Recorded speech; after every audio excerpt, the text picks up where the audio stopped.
हर तीसरे दिन एक एसआईटी बनती है इन्वेस्टिगेशन के लिए। क्या मतलब है इस बात का?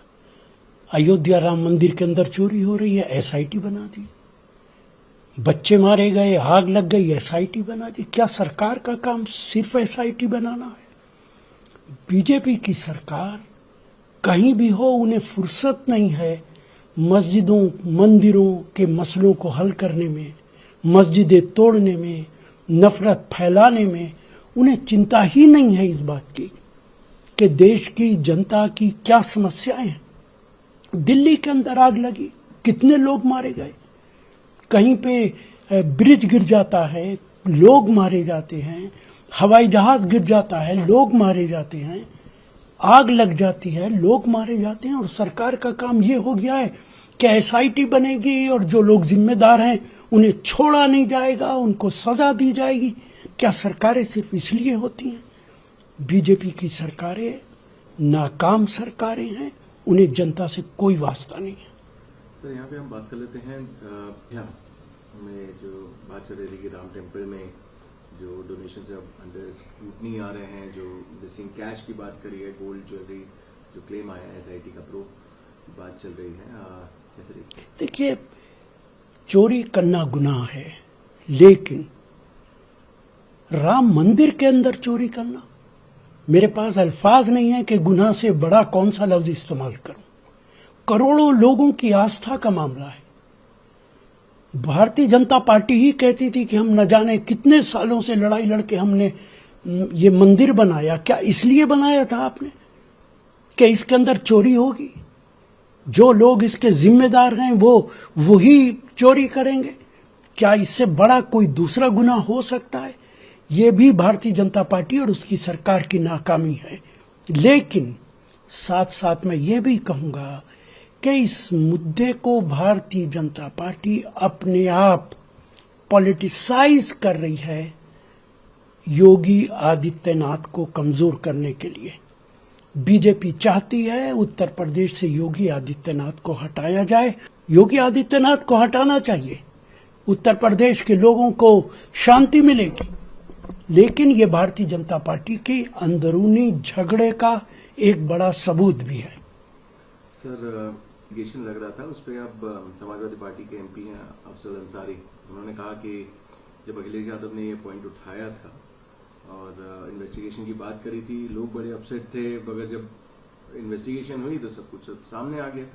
और ये भी बोला कि जब महमूद गजनी की बात करते थे कि पहले आता था वो लूट के चला जाता था, और अब 1200 साल के बाद ऐसा ही लग रहा है कि ये डिसेंडेंट्स हैं महमूद और गजनी के, जिस तरीके से हमने ये देखा है। और इनके जो एक्शंस है वो सेम माइंडसेट रिफ्लेक्ट कर रहे हैं। कॉन्सिक्वेंसेस काफी डायर होंगे और इन सब कोई नहीं जाएगा। देखिए, अखिलेश यादव ने ये मसला सबसे पहले उठाया था, लेकिन देश के अंदर जब भी विपक्ष का कोई नेता कोई मसला उठाता है, कोई सवाल उठाता है, तो भारतीय जनता पार्टी और उसकी सरकार हमेशा यही कहते हैं कि ये राजनीति कर रहे हैं, ये झूठ बोल रहे हैं, उनको इज्जत देना गवारा नहीं करते हैं। लेकिन अखिलेश यादव ने ये सही मसला उठाया था। आज दूध का दूध पानी का पानी हो गया है। लेकिन राम मंदिर की इस लूट के बाद कम से कम भारतीय जनता पार्टी के लोगों को गजनवी के खिलाफ बोलने का हक खत्म हो गया है। संजय राउत हैं, ये देख रहे हैं कि महाराष्ट्र में जो घटनाएं सामने आ रही हैं, अब कहा कि एकनाथ शिंदे प्रेग्नेंट थे और अब उन्होंने 6 ट्रेटर एमपीज को दिया है जिन्होंने, और ये नंदवन में हो रहा है ये सारा का सारा काम। जिस तरीके से उन्होंने मॉक किया एकनाथ शिंदे को, देखिए, मेरी तमाम तरह हमदर्दी है शिवसेना के साथ, उद्धव ठाकरे की पार्टी के साथ। निश्चित तौर से ऐसा नहीं होना चाहिए था, लेकिन क्या बयानात देना काफी है?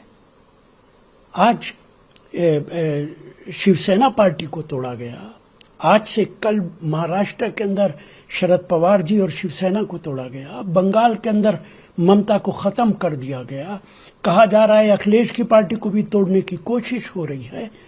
क्या सिर्फ बयानात दे देना, इसको कंडम कर देना काफी है? विपक्ष को विचार करना पड़ेगा। इस तरीके के वाकयात देश के लोकतंत्र को आहिस्ता आहिस्ता खत्म करते जा रहे हैं और भारतीय जनता पार्टी किसी भी कीमत पर संविधान पे मुकम्मल कब्जा चाहती है ताकि वो संविधान के साथ खिलवाड़ कर सके। वो कोशिश कर रही है कि 2/3 मेजॉरिटी उसके पास आनी चाहिए और अगर ऐसा हुआ तो देश के अंदर बहुत मुमकिन है कि इलेक्शन कराना ही खत्म हो जाए। देश के अंदर तानाशाही है और उस पर बीजेपी मोहर लगा देगी कि आइंदा कोई चुनाव नहीं होगा। जो अब टीएमसी की बात कर लेते हैं, टीएमसी के एमएलए हैं, उन्होंने ममता बनर्जी को रिप्लेस करके अब अरूप रॉय को पिक किया है। आप देखिए, मैं दो बातें इसमें कहना चाहूंगा। ये इसकी भी जितनी निंदा की जाए कम है।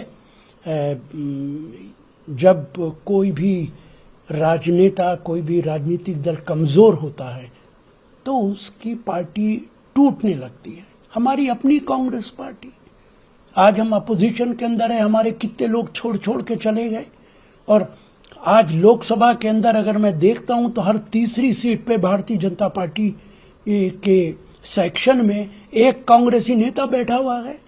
तो ममता बनर्जी के साथ भी ये हो रहा है। लेकिन साथ साथ मैं एडवाइस भी करूंगा कि जो राजनेता पार्टीज चला रहे हैं वो अपने वर्कर्स की इज्जत करें। जब वो अपने वर्कर्स और अपने नेताओं को गुलाम समझने लगते हैं और कमजोर हो जाते हैं तो उसका यही नतीजा होता है। लखनऊ पे अभी एक अपडेट आई है कि जो बिल्डिंग मार्क की जिस बिल्डिंग में हुआ है उसमें मार्क की डेमोलिशन के लिए 2016 और ऑर्डर रिवोक कर दिया गया 2 महीने के अंदर ही। ये बात अब सामने आ रही है। आप अब देखिए, इससे बड़ी बात और क्या हो सकती है। और निश्चित तौर से इसके लिए जिम्मेदार वहां की सरकार है। किन लोगों ने किया, कौन लोग हैं जो जिम्मेदार हैं इसको रिवोक करने के लिए? इसके लिए सीधे सीधे मुख्यमंत्री जिम्मेदार है। ये संभव नहीं है। प्रशासन ने किया है और प्रशासन मुख्यमंत्री के तहत आता है। इस वाकये के बाद मैं सिर्फ इतना कह सकता हूं कि योगी आदित्यनाथ को इस्तीफा दे देना चाहिए। वो इस काबिल नहीं है कि किसी प्रदेश के मुख्यमंत्री बने जहां पे कभी कोविड के अंदर बच्चे मारे जाते हैं, कभी उनके गोरखपुर के हॉस्पिटल में बच्चे जान दे देते हैं ऑक्सीजन न होने की वजह से। जगह जगह बुलडोजर चल रहे हैं, फेक इनकाउंटर्स हो रहे हैं। नेपाल के किनारे किनारे 200-250 मस्जिदें, खानकाहें, उनको बंद कर दिया गया, मदरसों को बंद कर दिया गया। अब ये वाकया सामने आने के बाद मेरा मुतालबा है कि योगी आदित्यनाथ जी को उत्तर प्रदेश के मुख्यमंत्री पद से इस्तीफा दे देना चाहिए। बीजेपी के मिनिस्टर हैं सर जॉर्ज कुरियन, जिन्होंने किया है यूनियन मिनिस्टर ऑफ स्टेट के तौर पे, और एक ही मिनिस्टर हैं जो क्रिश्चियन कम्युनिटी के आते थे और अब बीजेपी ने उन्हें रीनोमिनेट इस बार नहीं किया है तो उन्होंने इस्तीफा देना पड़ गया राज्यसभा का। उन्होंने रीनोमिनेट नहीं किया तो देखिए, ये सरकार एंटी माइनॉरिटी सरकार है। मुसलमानों के खिलाफ तो खुल्लम खुल्ला, चाहे वो आसाम का मुख्यमंत्री हो, बंगाल का करप्ट मुख्यमंत्री हो, आसाम का भी करप्ट मुख्यमंत्री है। और ये मैं इल्जाम नहीं लगा रहा हूं, ये तो बीजेपी इल्जाम लगाती रही है। उत्तर प्रदेश का मुख्यमंत्री हो, जिस तरीके के बयानात वो देते हैं, और क्रिश्चियंस भी भारत की माइनॉरिटीज के अंदर आते हैं, उनके साथ भी RSS anti Christian, anti Muslim है। और उसका ये बड़ा सबूत है कि उनको राज्यसभा नहीं दी गई और मजबूरन उन्हें इस्तीफा देना पड़ा। प्रश्न मेरा रहेगा कि मध्य प्रदेश का यूनिफॉर्म कोड ड्राफ्ट अब अगले महीने पेश होगा। जिस तरीके से बातें काफी टाइम से हो रही थी, मध्य प्रदेश में भी यूनिफॉर्म कोड की बात हो रही। देखिए, मुझे हंसी आती है ये सुन के। यूनिफॉर्म सिविल कोड का क्या मतलब है? ऐसा सिविल कोड जो यूनिफॉर्म हो। लेकिन अगर हर प्रांत के अंदर एक यूनिफॉर्म सिविल कोड बनाएंगे तो आज तो 2-3 हैं, हिंदुओं का अलहदा, मुसलमानों का अलहदा, क्रिश्चियंस का अलहदा।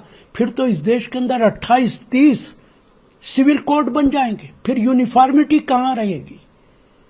फिर तो वो मकसद ही खत्म हो जाएगा। लेकिन भारतीय जनता पार्टी का यही मकसद है कि जितने कंट्रोवर्शियल इश्यूज हैं उनके लिए वही अहमियत रखते हैं। यूनिफॉर्म सिविल कोड है, 3 तलाक है, वक्फ है। लेकिन मैं सिर्फ इतना कह सकता हूं कि हमारी सरकार आएगी, हम इस यूनिफॉर्म सिविल कोड जो स्टेट्स के अंदर बना रहे हैं, जरूरत पड़ी तो संविधान के अंदर अमेंडमेंट करके इन सबको हम खत्म करेंगे।